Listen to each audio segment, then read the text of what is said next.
The only thing that we're interested in is putting money in your wallet. If you want to bet the fights, if you want to have a little bit of action, you are in the right place. With my partner, Ian Parker, I am Brett Okamoto. We're ready to rock between our parlays, our props, our straight picks. It's time to make money. Let's go.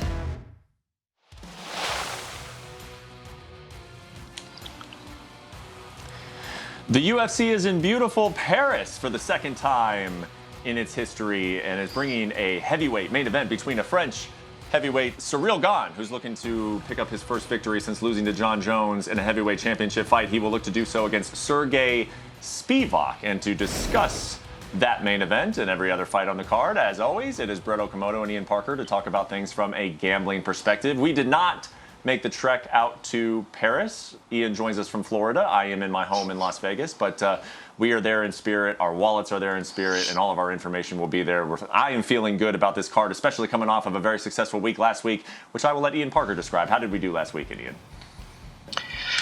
Brett, we finally had one of those weeks that I'm really happy about. 5-1 on the best bets. Erin Blanchfield, that first round was a little scary, but she turned it up round 2 and round 3. Junior Taffa made that look really easy against Parker Porter. Garrett Armfield looked fantastic after that first loss to David Onama. This fight was our one blemish for Kinoshita. He looked really solid, very patient, but his opponent Goff is such a dog. If you don't put him away, he's going to put you away, and that's exactly what happened.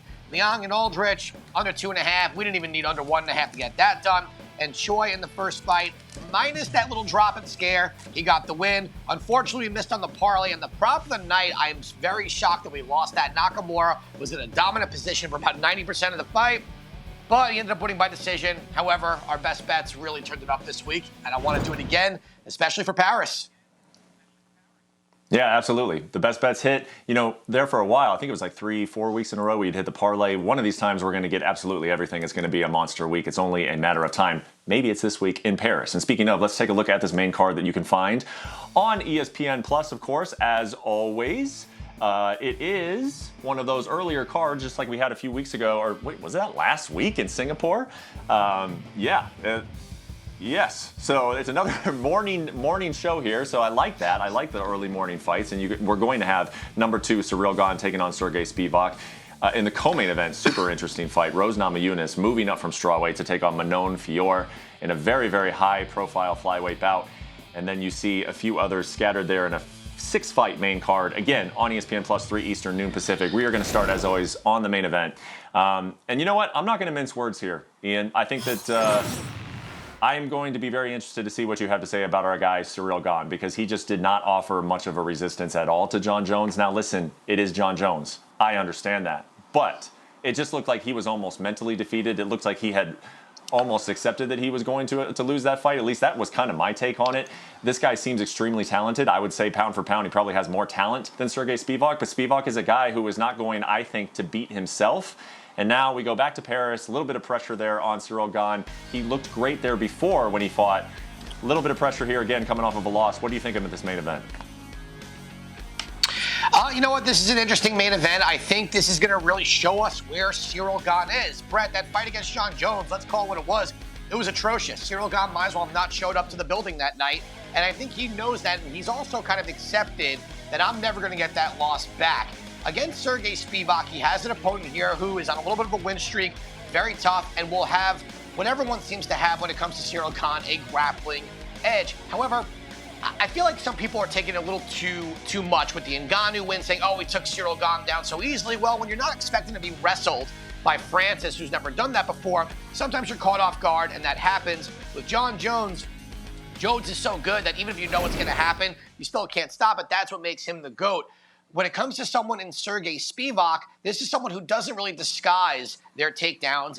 He also doesn't really like getting hit. In other fights where he's gotten tagged early, he almost gives up himself. This is an opportunity for Ciryl Gane to get back on track. You kind of hit it on the head. He's the better athlete, physical specimen. He's got better footwork, better striking. And if he can defend the takedowns early, I think he could tire out Serghei Spivac. I think he could put on a striking clinic. And I'm going to go with Ciryl Gane in this fight. I don't think we see this number that low against many of the fighters we've seen him go against, other than Jones and Francis Ngannou.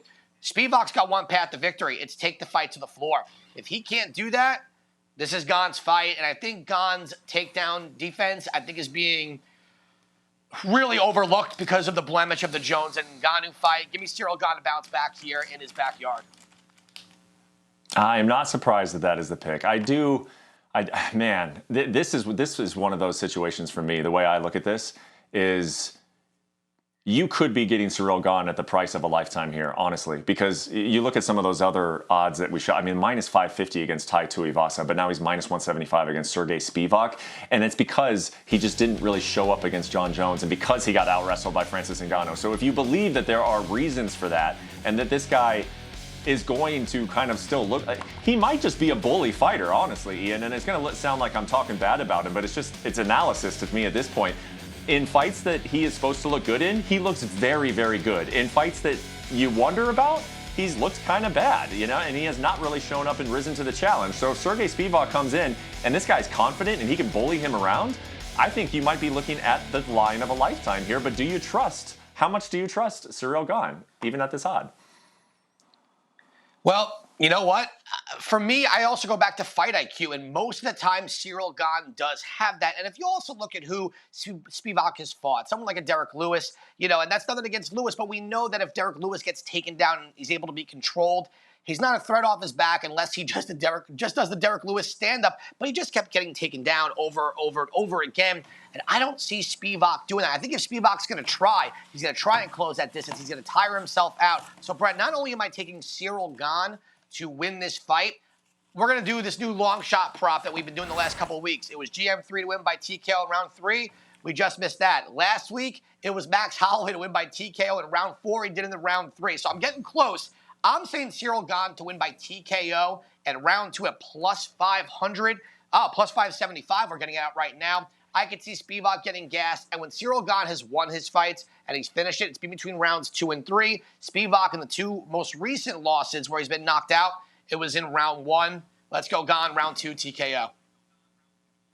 All right, so we're big and Gane at the home game in Paris, taking him on the money line minus 175, and then also for our long shot prop. Let's go to this co-main event, another super interesting one here. Obviously, Manon Fiorot has looked excellent. She's looked very, very much the part of a flyweight title contender. Rose Namajunas, another one, man, kind of similar to Ciryl Gane. Where is her mindset at? It's one of those situations where, to use the words of Dana White, if you have one foot outside of the cage, you should probably have both of them out of it, because once retirement starts creeping into your mind. But Rose has kind of been the exception to that. She has always sort of worn her fears and her emotions on her sleeve, and some of her best performances have come on the heels of that. What do you make of this move to 125, and is she going to find success against Manon Fiorot? Personally, I don't love the move up. I don't really get it. Her reasoning about going back and fighting Zhang Weili, well, you're not fighting Zhang Weili yet if you stay in that division. You got to win a couple of more. That fight against Carla Esparza was atrocious, It didn't matter whether she won. Even if she won that fight, that was still one of the worst fights, if not the worst in UFC history. She didn't show any evolution in her game, any improvement, especially against Esparza, who's a one-trick pony when it comes to the wrestling. She's now going up in weight where she's going to be giving up size, length, everything to Manon Fiorot, who is an excellent striker, very physically strong, has good takedown defense. I think this is a really bad matchup for Rose. I understand she'll have an advantage in the grappling, but that's if she's able to even do that. She's not with Trevor Whitman for this fight. I think that's a huge mistake on her end. I'm going to go with Manon Fiorot here. And also, Brett, now we're going to go to the prop of the night. Give me Manon Fiorot to win by decision. I love that fight. And my pick for this fight is that it goes the distance. Manon Fiorot, she's won all of her fights by decision for the most part, outside of 1 or 2 by TKO or KO. I don't think Rose gets put away here by decision, plus 125. And for the fight to go the distance, let's go. Yeah, another one where I feel like looking back on this, depending on how the fight goes, you'd be like, man, what a great line that we got on Manon Fiorot with Rose Namajunas basically coming out of a situation where she was considering retirement without Trevor Whitman. But we know that if Rose is correct in the mind, she can put on some incredible performances. This is your prop of the night, though. You have a prop of the night on the co-main event? Yeah, we're going to go with Fiorot to win by decision at plus 125. I think she's going to use that striking from a distance. When she is able to close it is where she lights up her opponents. She did it against Tabitha Ricci earlier in her career. I think with Rose, though, this is also Manon Fiorot coming off a one-year layoff due to a knee injury. I think she's going to use her striking, keep the distance, get a win similar to how she did over Caitlin Chukagian. Fiorot by decision, plus 125, prop of the night. All right, so there you go. So in the main and co-main, we've got the long shot prop, and we've got the prop of the night. Let's quickly go through the rest of this main card, starting with Benoit Saint-Denis taking on Thiago Moises. What do you think about that matchup on the main card? You know what? This fight is a really fun one. You got two guys, good grapplers, both good striking. Thiago Moises has gotten so much better with his striking, and we know he's one of the best at BJJ.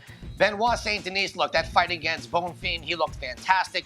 For me, I think if a finish happens, it'll be towards round 3. I'm going over 1.5 rounds here. I do lean Benoit Saint-Denis to get the win, but I think this fight goes deeper. The grappling will cancel each other out. This will stay on the feet for quite some time.